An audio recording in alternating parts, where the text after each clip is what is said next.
So the most common request I receive is to make a video on how a beginner could start studying philosophy, especially for beginners who maybe aren't going to university or just need to study on their own and they just need some kind of guide to help them along. So this is that video. A quick disclaimer, while I do have a PhD in philosophy, and I actually have 2 master's degrees in philosophy, my PhD institution was a heavily analytic department with a big focus on logic and language and epistemology. And the institution that granted me my first master's degree was a more continental department, and that department focused on Heidegger and Hegel and Husserl, but also lots of history of philosophy. Both of those departments were almost exclusively Western philosophy departments. Because of that, my philosophical education is pretty much exclusively in Western philosophy, and that's what I'm going to be talking about today. There are many great philosophers who are not from the West, and so by leaving them out of a list or a guide like this, I am not trying to say that they are somehow deficient or bad. I think that they are worth reading. I'm just not the one who can make the best guide for you about those topics and thinkers. So the first thing you have to know is that by studying philosophy, it's very hard to actually just be interested in philosophy in general. The reason that it's very hard to be interested in philosophy in general is that philosophy asks a lot of different questions. And so it's probably best early on to figure out what questions are you most interested in. We can let those questions guide the kinds of books that we want to go and read. So if you're interested in metaphysics, maybe you pick up a little work by Aristotle called Metaphysics, right? Or you're going to go look for articles about metaphysics, or you're going to look for topic pages about metaphysics to find a bibliography. And that's going to be a very different journey than if you're interested in ethics, for instance. Though, you might still read Aristotle, but it's going to be a very different part of Aristotle's corpus. And if you are like a total beginner, you might not even know what all of those terms mean. And so you need some kind of book that will gently ease you into the language of philosophy. So there are 2 books that I would recommend. One of them is The Problems of Philosophy by Bertrand Russell. Bertrand Russell was a highly influential 20th century analytic philosopher and a logician and mathematician. He wrote this book for non-philosophers. It's actually written for essentially ordinary people on the streets as part of a popular campaign. And yet I've used this book to teach introductory philosophy classes with what I would say is a fair amount of success. Russell is exceptionally clear, and the topics he discusses in that book are very interesting. And there is one chapter at the end about the value of studying philosophy that I think is a masterpiece. It is gorgeous.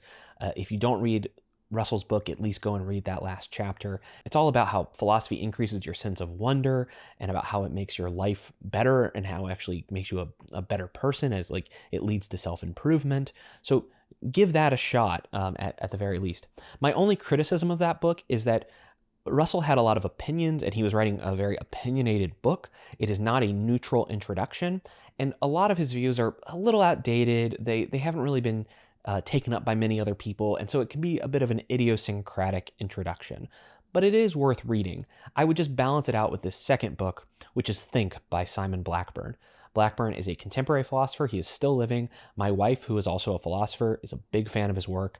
I'm a big fan of his work, and I think that this book is great because it introduces you to some topics that just almost everyone is interested in. Free will, the problems of knowledge and rationality, the existence of God, the existence of the self, the problems of ethics. This book will just give you that gentle introduction to basically every possible topic. And once you figured out which topics you want to explore the most, because you might be interested in them all, right? But you want to figure out what you want to explore the most, then you can start looking for more specialized books. I do not recommend books like Bertrand Russell's History of Western Philosophy, or like a novel like Sophie's World, which is supposed to introduce you to a lot of great thinkers. I just don't think those kind of big historical surveys or that kind of fictionalization of it are all that useful or worthwhile.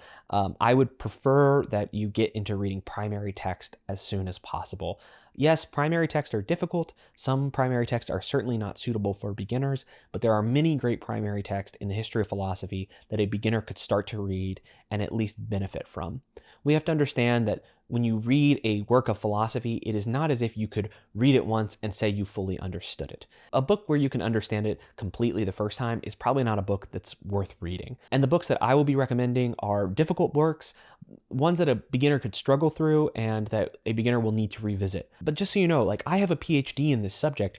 I still revisit these works and I find new things every time. So it's not as if this is something you ever grow out of. You're just constantly learning, constantly growing, constantly being intellectually formed. Uh, think of philosophy really as this journey or this way of life, and not so much as a checklist. And I think that's going to help you conceptualize and approach these texts a lot better. To give you some primary text to read, I have decided to limit myself to 5 books. This might not be the same 5 that other philosophers would recommend. It's peculiar, but I think that all of the books are definitely excellent and something that a beginner could read and benefit from. So first of all, I'm going to recommend The Complete Works of Plato. You can buy an edition of The Complete Works of Plato for like $50 in a hardback in a good translation. $50 is not cheap. But if you consider that this is a text which could last you the rest of your life, it's also a pretty good investment. There are free translations of Plato on the internet, but just know that when you start looking at translations on the internet, there are problems about quality. It can be a little hard for a beginner to assess what translation is actually worth reading. I will provide links to editions of all the books that I recommend. You don't have to buy those exact editions, but just treat those as my strong recommendations for the ones that I would read. Now, the reason I recommend The Complete Works of Plato is that many of those dialogues are very, very short. The Republic is very long, and so it's a bit of an outlier in Plato's corpus. A beginner who'd said, I'm going to spend, say, a year reading slowly through Plato's complete works, I think that they would be a remarkably different person at the end of that process. Plato talks about ethics. He talks about, he has theories of creation. He has theories of knowledge. He has lots of metaphysical views. He has political views. So you're going to get a sample of almost every topic that has come up in the history of philosophy. And for that reason alone, Plato is a really great kind of companion with one of those introductory texts, because you're going to see all those topics that were explained in that introductory text, but you're going to see them in a primary text from a great thinker in history. I thought for a little while about recommending specific dialogues. The problem was that I kept listing them, and I realized I was listing the vast majority of the dialogues, at least the vast majority of the dialogues that I've read. I've never read a couple of them, though I've read the majority of Plato at this point, I believe. Plato is also pretty easy to read. He's writing dialogues, so they almost read like plays. You could act them out with your friends if you had a particularly nerdy set of friends.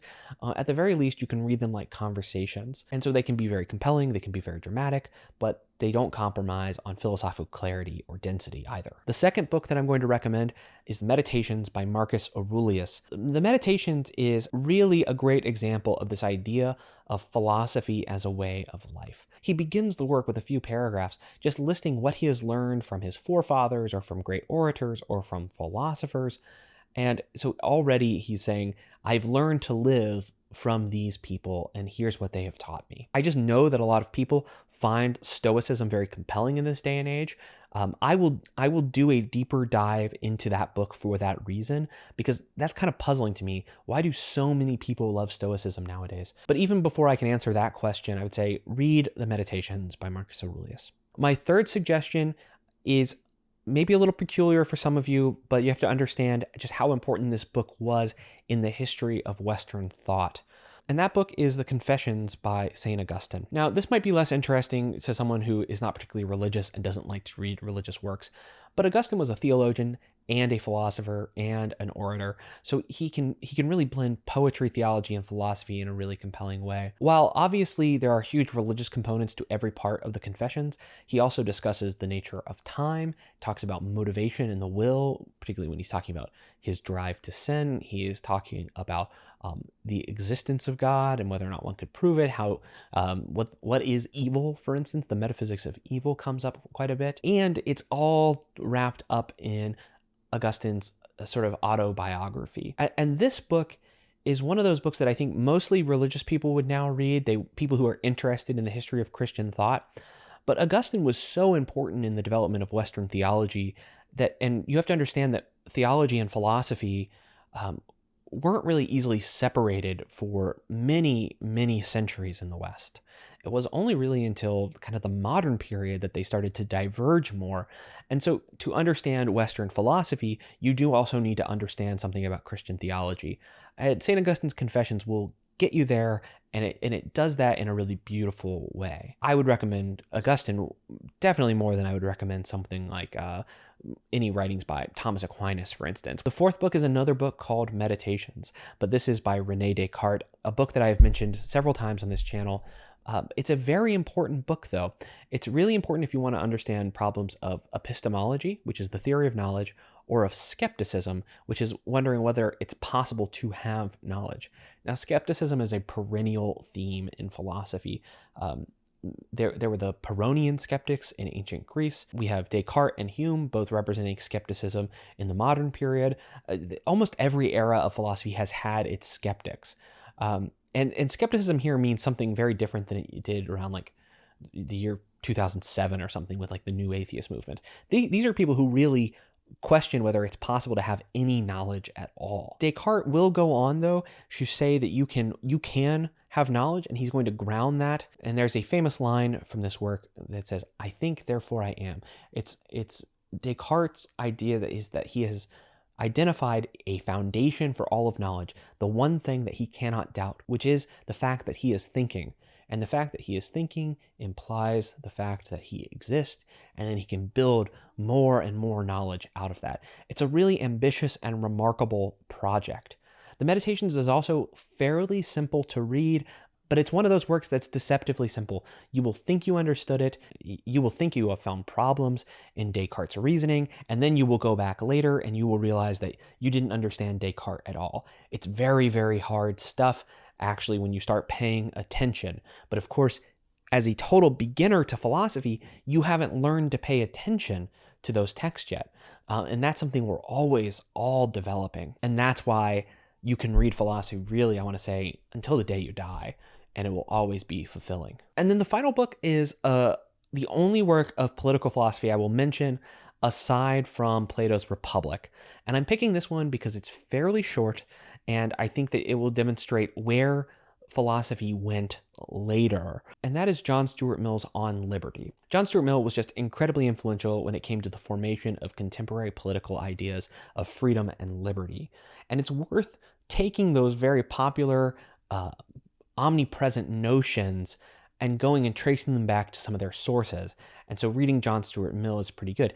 Mill is also really, really clear. He was a genius, identified from a young age, was reading Latin and Greek when he was like 4 or something. He wrote On Liberty. He wrote Utilitarianism. Utilitarianism I deeply disagree with, but it's also probably worth reading. And I should mention that it's been argued by historians that John Stuart Mill's wife played a strong role in the formation and even writing of some of these texts. So you can't really regard them as solo works. Now, all of those books, I think a beginner can pick up and read. I don't want to say that those are the only books that a beginner could pick up and read. And if you think that I've missed something important, or you can just think of supplemental works to add, leave a comment and just tell me, what would you suggest to a beginner? And also, if you think, hey, there's a topic that really, really interests you and that I didn't address at all in this video, well, maybe I can give you some help too. So leave a comment down there as well. A Beginner's Guide to Philosophy is a really general topic, and I think that we would benefit from going a little bit deeper and more particular in the future. Maybe I could make some more topical videos like how to start studying metaphysics or ethics or epistemology. If that's something that you would be interested in, also let me know. I hope this helps you, though, start your philosophical journey. It's a beautiful thing to do, and it's something you can do for the rest of your life. So don't wait, just go and get started, and happy reading.